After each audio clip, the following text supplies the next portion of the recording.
Hello everyone and welcome to Audacity with PS. I hope your day is off to a great start and I hope you had an amazing weekend. Today we're going to be talking about a very interesting topic. And by way of introduction, my name is Tope Okodugha. I'm a fashion entrepreneur and then I'm also a marriage counselor. So let's get right into it.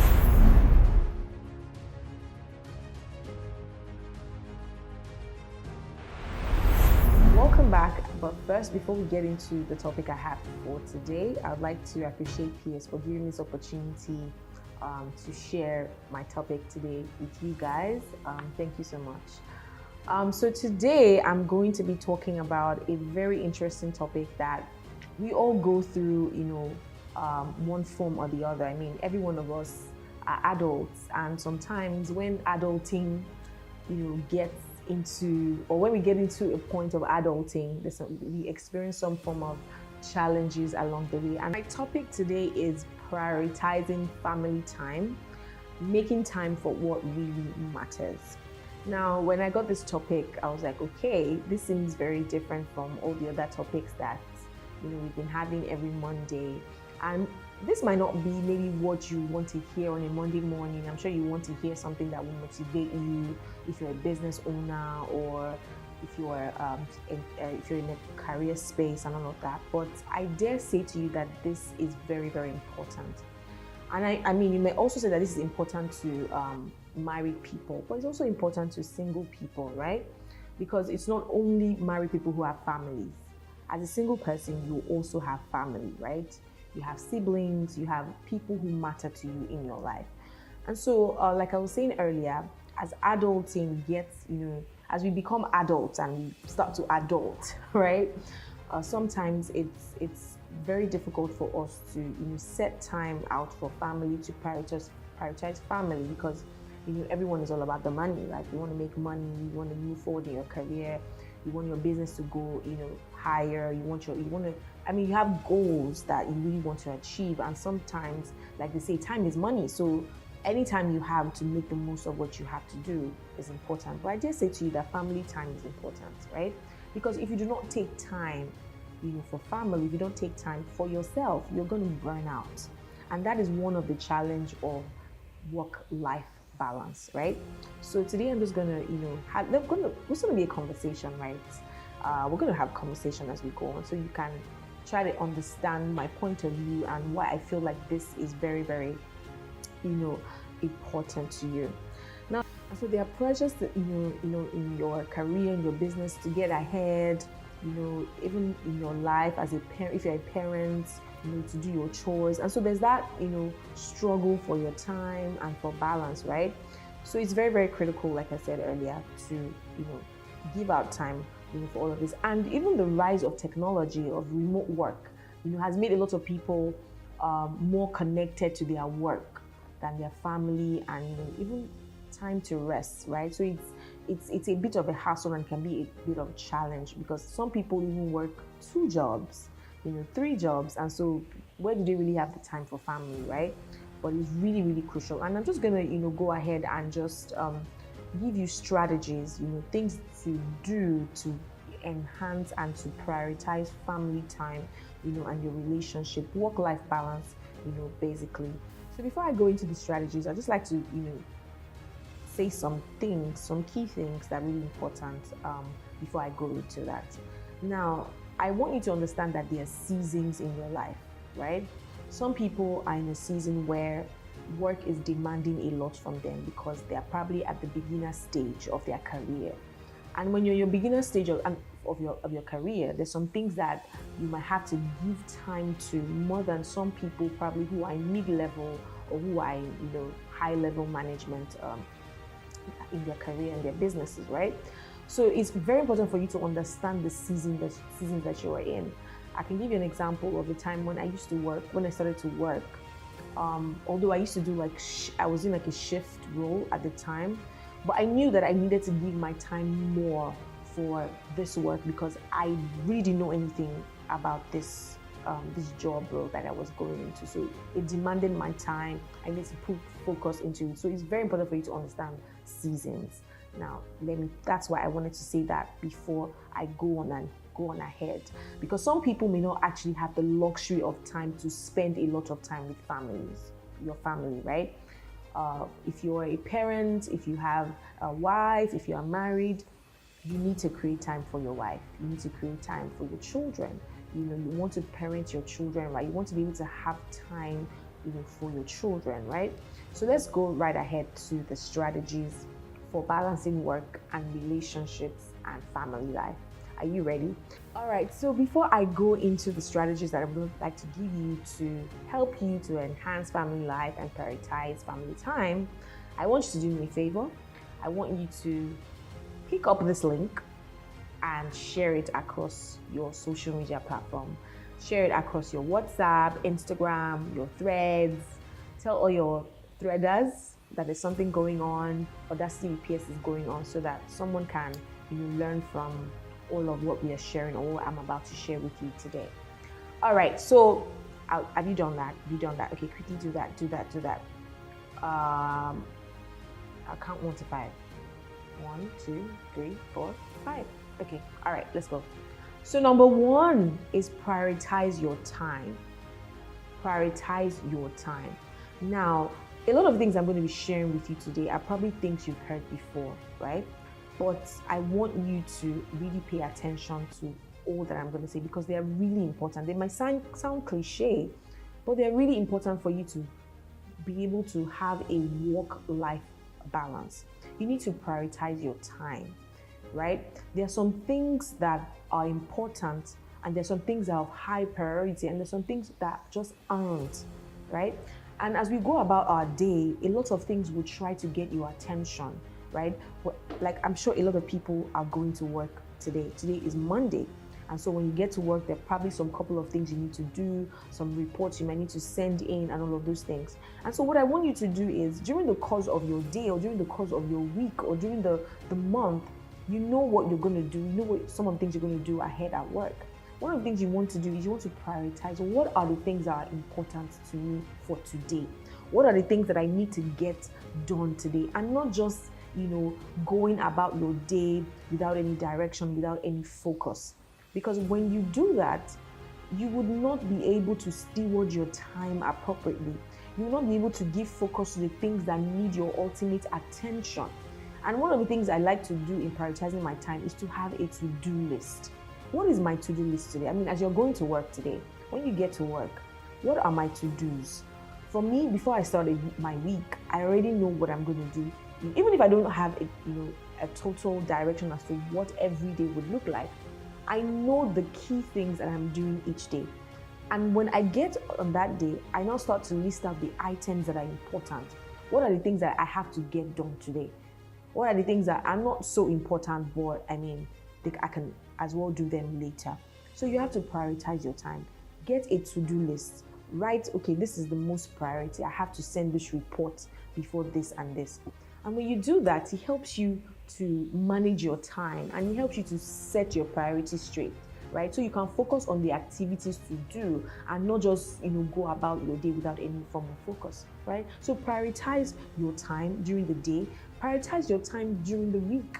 If you work Mondays to Fridays, right? You know that Mondays to Fridays are my work time. Or if you work, even if you do a remote role, or if you do a shift role, for instance, you understand that, okay, you're on duty from about 9 to 2, or you do a night shift from, let's say, 6 to 12, or however way, your hours are, dedicated to you, right? You need to prioritize what is most important, right? For me, for instance, in a week, I know that, okay, Mondays are like usually my off days, right? Because I work from Tuesdays to Fridays. Sometimes I work on Saturdays because of the kind of work that I do, right? But I know that, okay, these are the things that I am doing for each day. So prioritize your time. And because when you prioritize your time and you set all of this, you prioritize your life, and you're able to do other things, right, that are also very important to you. Your relationships, your wife, your husband, your marriage, your kids, and all the other things that are very, very important to you. So that's number 1, key strategy. Number 2 is communicate effectively. Communicate effectively. Now, remember I said that there are seasons when we first started this topic. I said you need to understand the season that you're in your life, in your business, and in your career. There are some seasons that you have to dedicate a lot of time to your work, right? You have to put like 100%. You may not have time to do a lot of things that probably you're supposed to be doing, or based on your responsibility, even as a married person or as a parent, right? But one of the key things that would help you in achieving these things is communicating effectively. Communicating to your family, communicating to your spouse, communicating to even your boss at work, right? The things that are important to you in this season. For instance, if you work as a career professional and you have a good relationship with your boss, you can ask for ask your boss that, okay, I would like so you can negotiate a time with your boss and say, okay, you know what, boss, this and this and this are the things that are very key and important for me in my life.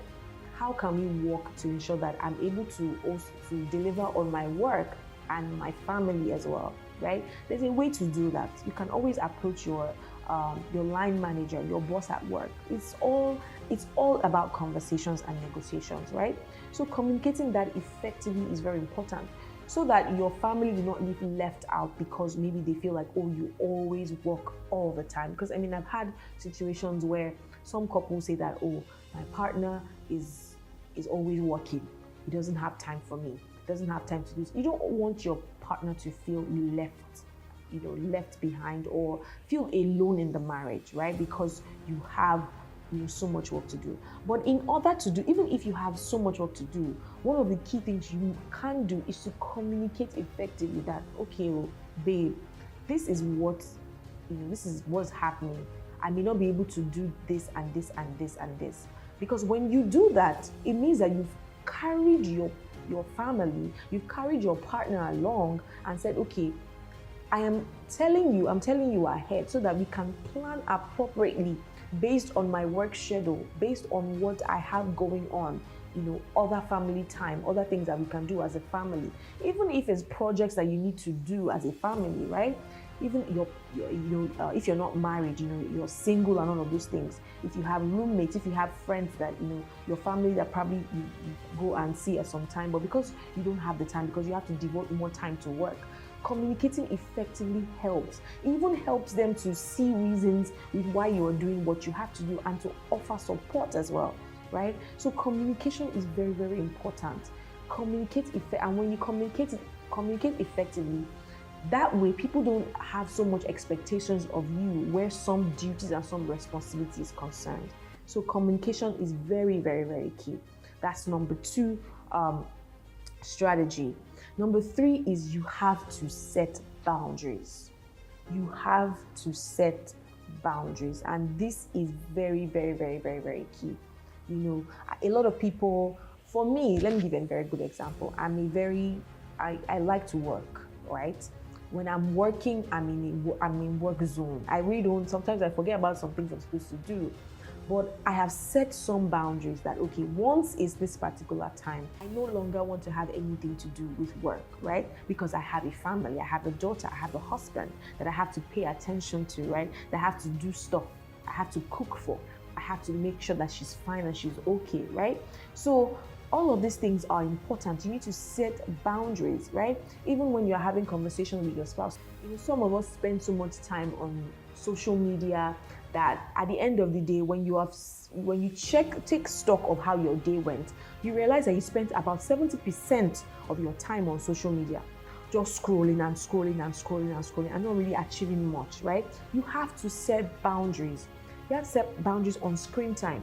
How long do you spend on your phone, right? I mean, last week I realized, was it last week or 2 weeks ago? I realized that the time I was spending on my phone was rather pretty too much. So I decided that, you know what, I deleted Instagram most especially because that's where I'm usually active on. I deleted Instagram and I realized that when I deleted Instagram, I was able to become more effective in my work and in touch with my environment. Because when you're on your screen, you're always on your phone, right? You're always scrolling. Sometimes time would have gone like 2 hours, 3 hours would have gone, and then you realize that, oh my God, I've actually been on my phone. So you can't even really think through, okay, what I'm supposed to do. So those times that you're spending on your phone, you could have actually been doing it with something productive, right? So set boundaries, and these boundaries are very, very important. For me and my family, when we're having serious conversations, we drop our phones, right? Because you don't want to be having a conversation with your spouse or your friend and they're scrolling through their phone. You will feel like they're not paying attention to you, right? So when I'm with my daughter, I am paying attention to her. We're singing together. I say, okay, sing for me. And they were singing together. We're spending time together because I know how important it is for me to connect with her, for me to spend time, because she's at school all day. And then I come back in the evening, and then it gives us time for me to bond with her. I can't be on my phone and be bonding with my daughter. I'm not going to give her my full 100% attention, right? I mean, I'm reminded of a story that someone shared with me earlier last week, and she said she was at the hospital, and a parent was brought their kid to the hospital, and all of them were on their phones, right? 3 of them were on their phones, and when they called the son, when the nurses called the son to come and take his vitals, the son stood up and went to where the nurses were, and the parents did not for once lift up their heads from their phones and from their screen until the boy came. Even when he came back, they were still on their phones. So that's to show you how addictive. I mean, now that they've introduced thread, now everybody's threading, like everybody's now a tailor, right? But you need to put boundaries to it, because if those things are tools, they're not supposed to take over your life, right? They are tools to make you effective in all the things you're doing, in what you represent, your branding, and all of. They are tools. They're not supposed to take over your whole life, right? So you have to set boundaries, because if you do not set boundaries, then you're just going to be doing anything as you like, and you realize that at the end of the day, you've not really done anything productive with your day. So you have to set boundaries. Boundaries are very, very, very important. And after that time, I took that time out to stay off of social media. I mean, I decided that, okay, I'm going to ensure that, okay, if I go on Instagram a particular time, I'm not going to go on Instagram for some time when I'm probably doing something productive or when I want to spend time with my family. So setting boundaries is also very important. Sometimes you don't respond to an email when it comes to. I mean, you shouldn't be responding to an email. When you're spending time with your family, right? Because it's your attention is being divided. I mean, you can feel like, oh, it's one email, but you know how it works. One email can lead to another thing, another thing, another thing. So set boundaries, right? If people send you an email, let the response be that, oh, I'm unavailable at the moment, right? I will respond to this, next thing in the next morning, right? So it's very, very, very important that you set boundaries, and this is especially for even entrepreneurs, because it's entrepreneur, and I'm an entrepreneur, so I understand it. I understand that sometimes because you have control over your time, you have to work round the clock. You have to continue work. I know someone who is an entrepreneur, and because she has had to work over and over and over and over again, it's now taking a toll on her health, right? It's taking a toll on you, because you don't have time to just be yourself without work. Because I mean, you're an entrepreneur, you have goals, you have dreams, and you want to ensure that your business achieves what you want to achieve. You ensure that, oh, you're getting more revenue and all of those things, which is important. But don't forget that your life is also very important. And when you don't set out time to even rest and for your family, you will be stressed. You will be stressed, and you will not be able to achieve all that you want to achieve. You will not be able to achieve them. I mean, for like a couple of months, I've been telling my friends and some people that I've been in a creative block, and that's because I haven't had time to actually take time off of work to think and to strategize, right? Because you always need that time. And as an entrepreneur, I'm doing a whole lot of things, right? I do a whole lot of things. All right, so I'm going to move to the 4th strategy. And the 4th strategy I like to say is practice self-care. This is very, very, very crucial, because you see, if you do not take care of yourself, or if you do not have time for yourself, you're not going to have time for your family. Because everything comes out of you, right? So if, like the example I gave about the entrepreneur who was always working and working and working and didn't have time to take care of herself, and then she got to a point where she was burnt out, and then she always constantly got sick, right? You need self-care, right? You need to take time out to breathe. Sometimes I have, I don't know, I'm not sure of the word to use, but sometimes I have, like, it feels like my head is just full of so many things. And sometimes what do? I just withdraw. Like, I just go in and say, okay, I take some time out. Okay, if I come back from work, I will take some time out, just sit by myself, watch a movie, right? To just calm myself, calm my nerves, right? To divert my attention and just kind of, forget all about work so that I can feel like me again. Sometimes I go to a serene, environment. I just take some time out. Sometimes I tell my husband, I say, babe, you and your daughter need to give me some space. I need some time. And I would go lodge in a hotel, just be by myself, go for a massage, watch movies, go out with friends, just to, to avoid being burnt out. So practice self-care. Another thing I've also started to do is I've also started to exercise. And I realized that exercises are actually great to do. When I exercise, I feel more alive, like I feel stronger. I feel like I can take over the world when I exercise. So it's one of the things I've also, put and scheduled into my life. So self-care is very, very, very important. Even self-introspection is also important, right? When you sit by yourself and ask yourself questions to introspect, what is important to me right now? What are the things that are important to me at this point? Where am I at this point? What are the things that I need to do? What are the things I need to stop? Right? All of these things that you're doing is helping you with, your work-life balance, right? So it also helps you to know what to focus on and what not to focus on. So practice self-care. The next one is ask for help. Ask for help. I always say this, you were not meant to do life alone, right? I know every one of us have responsibilities. We have bills to pay. Some bills are staring at you in your face and you're like, how am I going to get this done? But you see, you were not meant to do life alone. You're not meant to do life alone. So ask for help. Ask for help as much as possible. Ask for help from your family, from your friends, from your spouse, from your boss. Ask for help, right? And when you talk about this thing, like I said when I talked about speaking and communicating effectively, when you talk about these things and communicate it to them, to your family and everyone that is very important to you, they can also offer solutions. I mean, there's so many times like I go through stuff, or I'm having a challenge, and I speak to my friends, I speak to my husband about it, and he gives me solutions. My friend gives me suggestions, and when I act on it, I realize that, oh, I'm able to fix my problems, right? So ask for help where necessary. When you need something. I mean, let me give you a typical example. So like 2 weeks ago, I told a friend, oh, I needed something. I was like, I don't know where to get it, but I just need it. And she's like, okay, fine. And I think some couple of days later, someone sends me a message and said, oh, I heard someone told me that you need so and so. That are you willing to still go ahead? And I was like, okay, wow, that's amazing. Now the reason why I was able to get my answer was because I told my friend, and it was top of mind with her. So when she found someone who had what I was looking for, I mean, it was pretty easy for her to connect us together, and I got what I want, right? So ask for help. You're not alone, in this journey. And that's why you have family with you. And when you speak to your family and ask them they are able to know that, okay, this is where you need help, and they can prefer solution. You're not an island, right?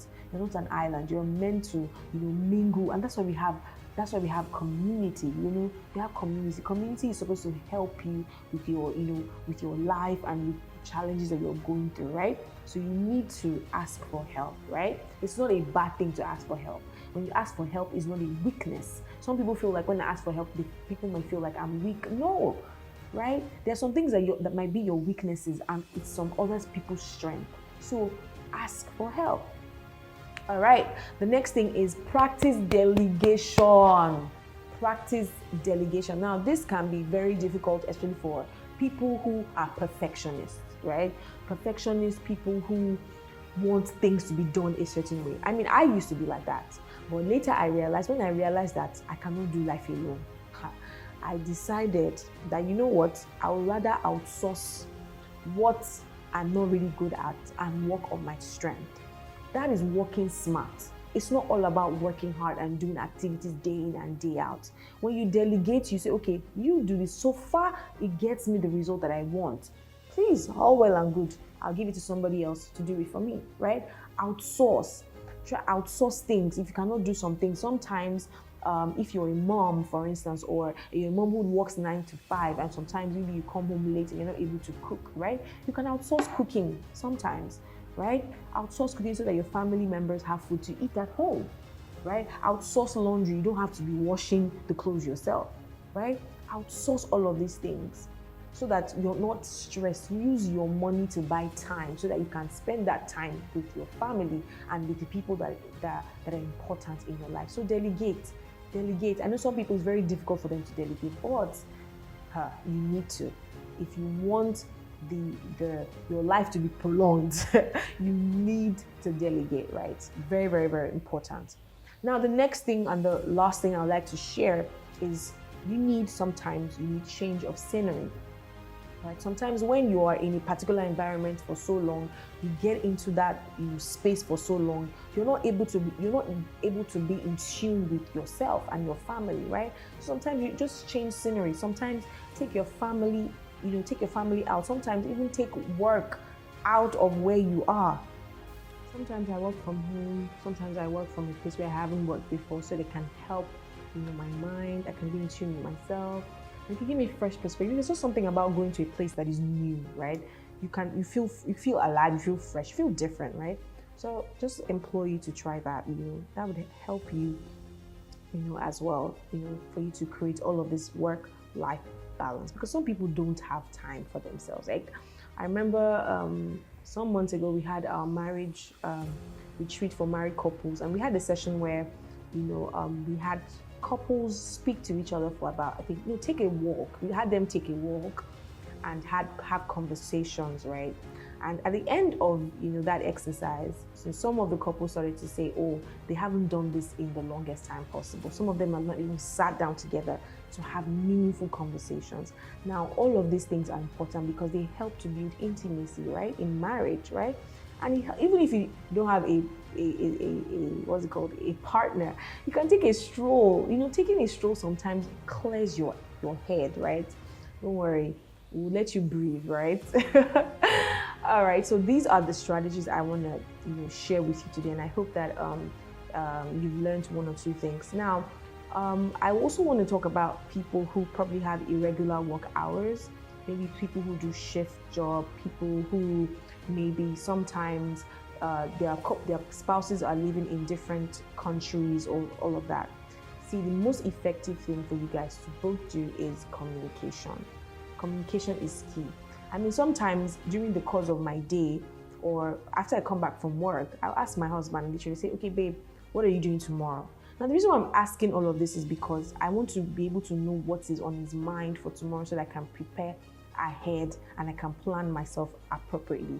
The same thing he does he does the same to me as well. What are you doing? Where are you going? I say, okay, babe, this season I am doing this particular project and it's going to take some time from me, and I may not be able to do some things. And he'll be like, okay, fine, no problem, I'm available. And if we are both not available, then we think through it and look for strategies and solutions to help our situation. So communication is very, very important, if you're in this kind of situation. There's sometimes that because you work at night, or because you work at night, you may not be able to be with the family at night, right? So you'll be free in the mornings, right? So sometimes you might want to do the school runs for the children, be at home and all of that. And then at night, your spouse or your partner will take over and be with the kids, put them to bed and all of those things. Everything is all about communication and all of these strategies. And if you, apply all of these strategies in your life, I'm sure that it will help you and give you some time, to have ample time and valuable time with your family, and so that even you yourself will not burn out as a person. So I hope these tips have been helpful to you, and I hope you also apply them, not just listen to them and know that say but actually do them, right? Because it's not only the hearer alone that is blessed, but it's the doer that is blessed. So thank you very much. Let's go ahead and take our creed.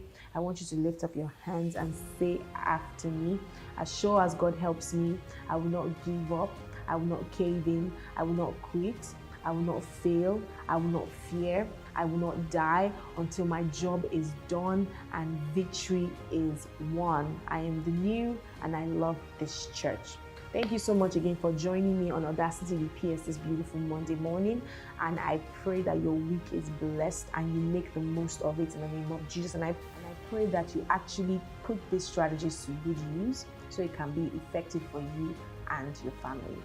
All right, take care and bye for now.